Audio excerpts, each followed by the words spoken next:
On the edge of a small, forgotten town, there stood a crumbling house with a mailbox that no longer received letters. Inside lived an old man named Elias, whose days were stitched together by silence and dusty memories. Every morning, Elias would sit by the window, watching the empty road, hoping, desperately, that maybe, today, someone would remember him. His fingers trembled as he clutched an old letter, the last one he had ever received.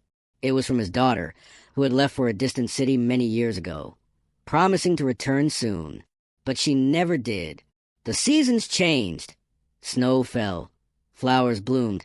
The trees shed their golden leaves. Yet no footsteps echoed on his porch. Time became a slow river, pulling Elias further into loneliness. One evening, as the sun melted into a pool of orange and crimson, Elias lit a candle and wrote a letter himself. It was short, just a few shaky words. "I still wait for you." He placed the letter carefully in the mailbox, knowing no one would ever come to read it. Then he sat back in his chair, closed his eyes, and let the silence carry him away, like a boat drifting into the endless night. The letter remained there for days, untouched, fluttering softly in the cold wind, a whisper of a heart that loved until the very end. Days turned into weeks. The letter in the mailbox, once crisp and white, slowly gathered dust and rain stains. Passers-by rarely came that way, and those who did never notice the old house, wrapped in ivy and forgotten dreams. But one stormy afternoon, a young woman named Lila drove down the road. She was lost, both on the map and in her heart. Her own life was heavy with regrets she didn't know how to mend. Seeking shelter from the rain, she noticed the old house, its dim light flickering through the window. Something about the place pulled her in. She stepped onto the creaking porch and noticed the letter sticking out of the rusty mailbox. Out of curiosity, she reached for it, her fingers brushing against the frail paper like a soft apology. "I still wait for you." The simple word struck something deep inside her, a sadness she couldn't explain. Lila knocked gently on the door, but there was no answer, only silence, thick and endless.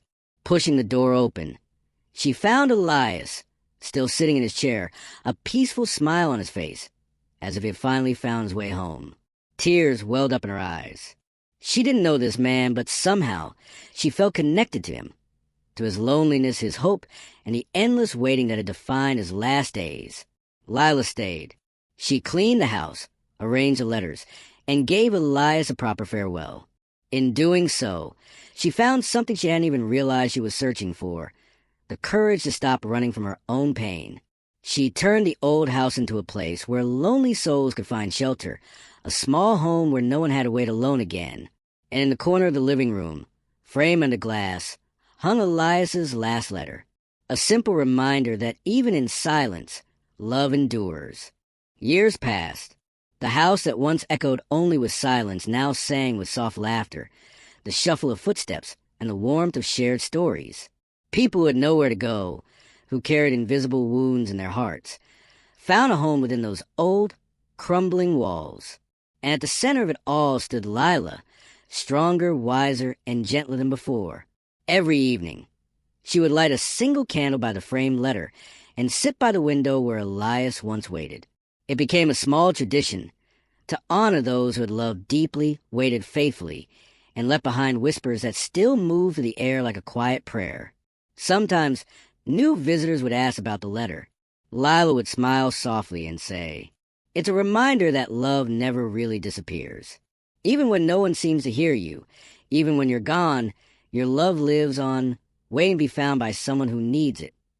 And in that way, Elias's final words, simple, trembling, eternal, continued to heal the broken, long after he had drifted into the stars. The last letter never faded.